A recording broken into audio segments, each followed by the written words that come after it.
मेरा नाम रुबीना है और मेरी शादी एक ऐसे शख्स से हुई थी जो सऊदी अरब में सालों से नौकरी कर रहा था और शादी के लिए वतन आया था। ये रिश्ता एक जानने वाले ने करवाया था और मेरे पति मेरे लिए बिल्कुल अनजान था। मेरी शादी को हफ्ता भर भी नहीं गुजरा था और मेरे शौहर ने उसका सामान बांधने को कहा क्योंकि उसकी वापसी का वक्त आ गया था। उसे वापस सऊदी अरब जाना था और यह सुनकर मैं रोने लगी थी। अभी हमारी शादी को सिर्फ हफ्ता ही गुजरा था, अब वह जाने की बात कर रहे थे। मैंने अपने शौहर से कहा कि मैं आपके बगैर कैसे रहूँगी। हमने तो एक दूसरे को ठीक तरीके से अभी जाना भी नहीं है। मैं अपनी ज़िंदगी अपने शौहर के साथ ही बिताना चाहती थी और मेरी बात सुनकर वह कहने लगे कि मजबूरी है, मेरी वहाँ नौकरी है, मैं ज़्यादा अरसा यहाँ नहीं रह सकता वरना मेरी नौकरी खतरे में पड़ जाएगी। वैसे तो वह 1 महीने की छुट्टी के लिए आए थे, लेकिन कंपनी ने अचानक छुट्टी कैंसिल कर दी और उन्हें वापस आने के लिए बुला लिया। यह सुनकर मेरी आंखें नम हो गई और मुझे गुस्सा भी आ रहा था। एक परदेसी से शादी करना बहुत ही मुश्किल काम है, इस बात का एहसास मुझे आज हो रहा था। मुझे सामान बांधने को कहकर शफ़ी बाज़ार चले गए और कोई 10 किलो से भी ज़्यादा फिटकरी खरीद कर लाए और कहने लगे कि इसे भी मेरे सामान में रख दो। इतनी सारी फिटकरी देखकर मैं हैरान हुई और मैंने कहा कि आप वहां जाकर इसका क्या करेंगे? यह तो बहुत सारी है और इससे तो आपका सामान का वज़न भी बढ़ जाएगा और अलग से पैसे भी भरने पड़ेंगे। क्या वहाँ भी हमारे इलाके की तरह गंदा पानी आता है? मैंने अपनी समझ के हिसाब से उनसे बात कही थी क्योंकि मेरी अम्मा हमेशा पानी में कूलर में फिटकरी घुमाकर निकाला करती थी और पानी बिल्कुल साफ़ हो जाया करता था। मेरी बात सुनकर शफ़ी हंस पड़े और कहने लगे, यह तो हमारे इलाकों में पानी साफ़ करने के लिए की जाती है, लेकिन वहाँ तो एकदम साफ़ पानी होता है। सऊदी अरब की औरतें कुछ और ही इस्तेमाल करती हैं, वहाँ इसकी अहमियत बहुत ज़्यादा है। सऊदी औरतें इस फिटकरी को ख़रीदने के लिए तड़पती हैं। तकरीबन सभी घरों में यह वहाँ मौजूद होती है। मैं जब भी जाता हूँ वापसी में फिटकरी ज़रूर लेकर जाता हूँ। सभी की बात सुनकर मैं हैरान थी क्योंकि हमारे यहाँ तो हर एक दुकान पर फिटकरी आसानी से मिल जाती है, लेकिन इस वक्त मसला मेरे लिए फिटकरी नहीं बल्कि तुमसे मेरी जुदाई थी। मैंने उनके सामान में फिटकरी रख दी थी और रोते हुए उनसे कहा, जितनी जल्दी मुमकिन हो सके वो मुझे भी अपने पास बुला ले। मेरे आंसू रुकने का नाम ही नहीं ले रहे थे और अभी खूबसूरत ज़िंदगी की शुरुआत की ही थी और इतनी जल्दी जुदाई का वक्त भी आ गया था। शौहर के बिना ससुराल में रहने का सोचकर भी मुझे परेशानी हो रही थी। मुझे इस तरह रोता हुआ देखकर वह कहने लगे, ज़्यादा परेशान मत हो, वहाँ जाकर मैं तुम्हें बुलाने का इंतज़ाम कर दूँगा। मैं जानती थी कि ये सब झूठी बहाने हैं, लेकिन सिवाय आंसू बहाने के मेरे पास और कोई रास्ता नहीं था। मेरी सास ने तो मेरे आंसुओं को भी ड्रामेबाज का करार दे दिया था। उनका कहना था कि वह भी तो सालों से अपने बेटे की जुदाई को सहन कर रही है। खैर, शफ़ी मुझे छोड़कर चले गए और जब भी उनका फ़ोन आता मैं रोने लगती और उनकी माँ फ़ोन पर भी मेरी ढेरों बुराइयां करती। वह इन सब बातों से तंग आ गए और फिर उन्होंने मुझे एक दिन बताया वो मुझे अपने पास सऊदी अरब बुला रहे हैं।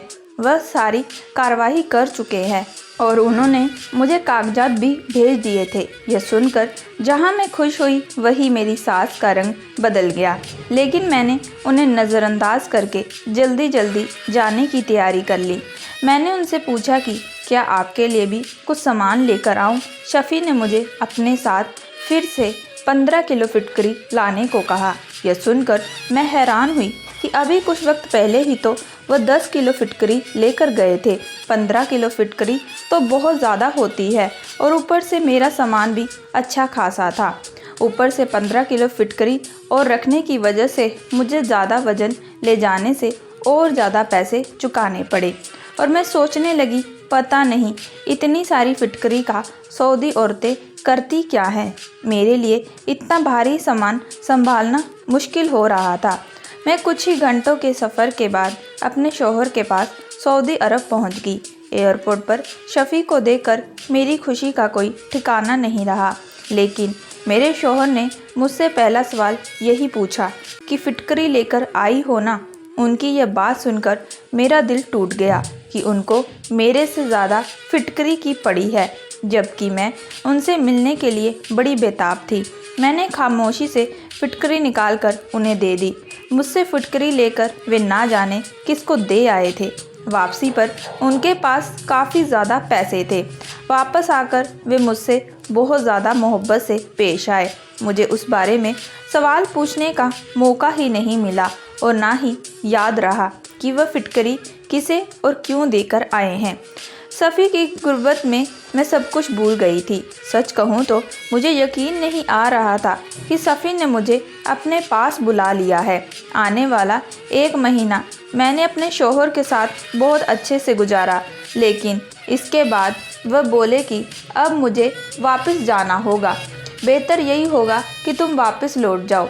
सफ़ी की बातें सुनकर मेरे सर पर आसमान टूट गया। मैंने गुस्से में कहा कि आप यह कैसी बातें कर रहे हैं। आपके बगैर मेरी वहाँ क्या ज़िंदगी है। मैं अपने रिश्तेदारों से कह के आई हूँ कि अब मैं हमेशा आपके पास रहूँगी। वैसे भी अब मैं वहाँ जाकर क्या करूँगी। वह कहने लगे कि अब यहाँ बहुत खर्चा हो गया है। घर भेजने के लिए पैसे नहीं बच रहे।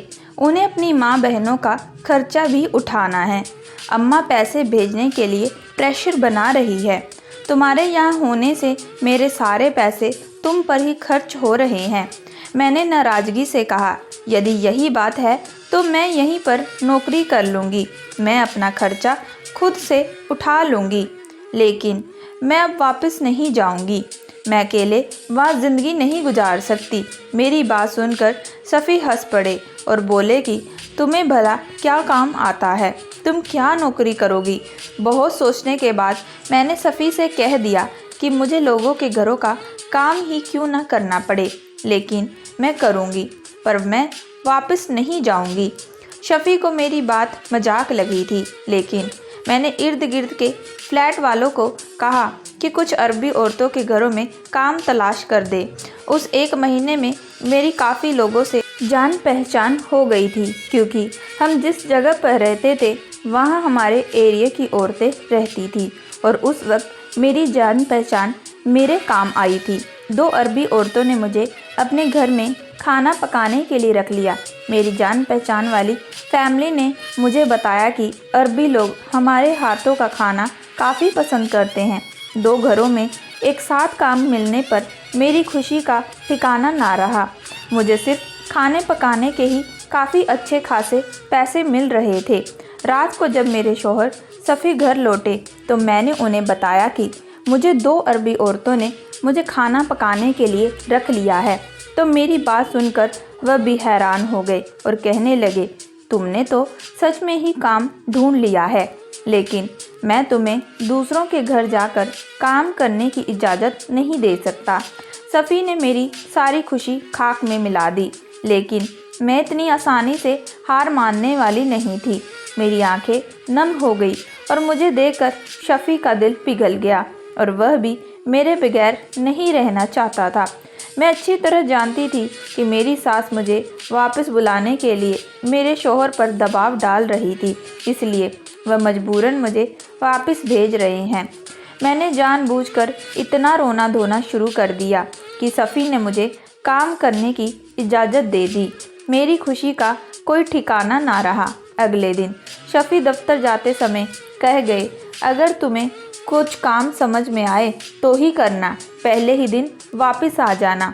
मैंने ठीक है कहकर उन्हें अलविदा कर दिया और उनके जाते ही घर के सारे काम निपटाए और फिर मेरी पड़ोसन मुझे उन अरबी औरतों के घर ले गई। घर क्या था, आलीशान महल थे। मैं तो देखकर हैरान रह गई। दोनों ही अरबी औरतें बहुत ही अच्छी थी।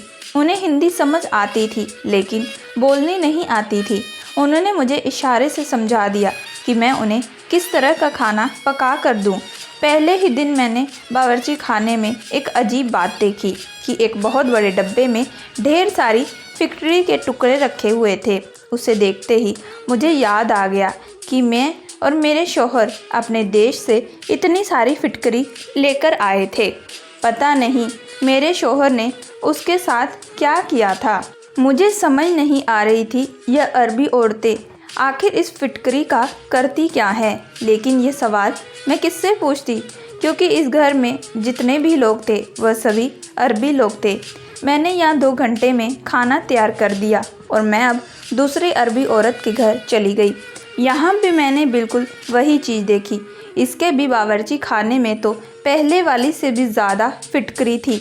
अब तो मेरे अंदर और भी ज़्यादा उत्तेजना पैदा होगी कि आखिर यह माजरा क्या है। अपने देश में तो मैंने ऐसा कुछ नहीं देखा था। मुझे खाना पकाते हुए थोड़ी ही देर गुजरी थी कि मेरी दूसरी अरबी मालकिन बावर्ची खाने में आई और उसने फिटकरी का एक टुकड़ा निकाला और उसे तेल में भिगोकर कोने में ढक कर रख दिया।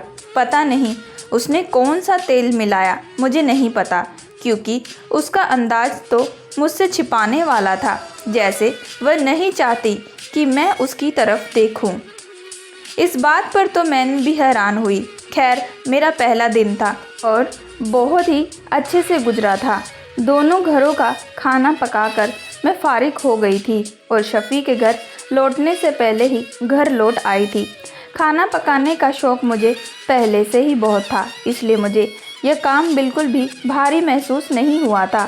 शाम को जब शफ़ी घर आए तो उन्होंने मुझसे ढेरों सवालात पूछे और मैंने उन्हें सब कुछ बता दिया कि काम बहुत अच्छा है और मुझे किसी किस्म की कोई तकलीफ़ नहीं है। चाहे तो मेरी सारी तनख्वाह अपने घर भेज सकते हैं। मेरी बात पर शफ़ी मुस्कुरा दिए और वे जानते थे कि यह सब मैं उनके साथ रहने के लिए कर रही हूँ।